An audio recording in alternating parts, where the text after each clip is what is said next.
अमेरिकेमध्ये Washington डीसीमध्ये 2 Israeli दूतावासाच्या कर्मचाऱ्यांची हत्या करण्यात आली आहे। इस्रायल दूतावासाचे दोन्ही कर्मचारी लवकरच विवाह बंधनामध्ये अडकणार होते।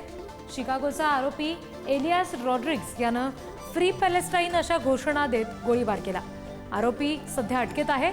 FBI कडून पुढचा तपास सुरू झालेला आहे। अमेरिकेतील ज्यू समुदायामध्ये सध्या भीतीचं वातावरण पसरलेलं आहे। आणखी तपशील घेऊया, प्रतिनिधी सुशांत पाटील आपल्याशी जोडले गेले त्यांच्याकडून। सुशांत, नेमकं काय घडलं होतं? या गोळीबाराचं कारण नेमकं काय होतं? वॉशिंग्टन डीसी येथे 22 मे 2025 रोजी म्हणजे आज इस्रायली दूतावासातील 2 कर्मचाऱ्यांच्या ज्यू संग्रहालयावर गोळीबारात हत्या झाली आणि हे कर्मचारी एका कार्यक्रमानंतर बाहेर पडत असताना हा हल्ला झाला, ज्याला घातपाताचा हल्ला मानला जात आहे। हल्लेखोराने आझाद फिलिस्तीनच्या घोषणा दिल्या असे काही तिकडचे सांगतात। तर हे दोन्ही कर्मचारी लवकरच लग्नबंधनात अडकणार होते अशी माहिती आहे। तर पोलिसांनी हल्लेखोराला अटक केली असून त्याच्यावर देशविरोधी गुन्हा दाखल करण्यात आला आहे आणि या घटनेमुळे अमेरिकेतील ज्यू समुदायात भीतीचे वातावरण आहेच। मात्र अमेरिकेने या घटनेला टार्गेट किलिंग म्हणजे लक्ष्य हत्या म्हणून संबोधले आहे।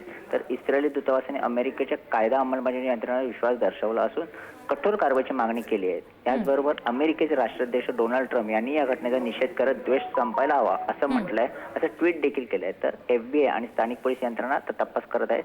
तसंच अमेरिका इस्रायल संबंधाला याचा मोठा प्रभाव पडू शकतो अशी शक्यता आहे। जी, धन्यवाद सगळ्या माहितीसाठी सुशांत।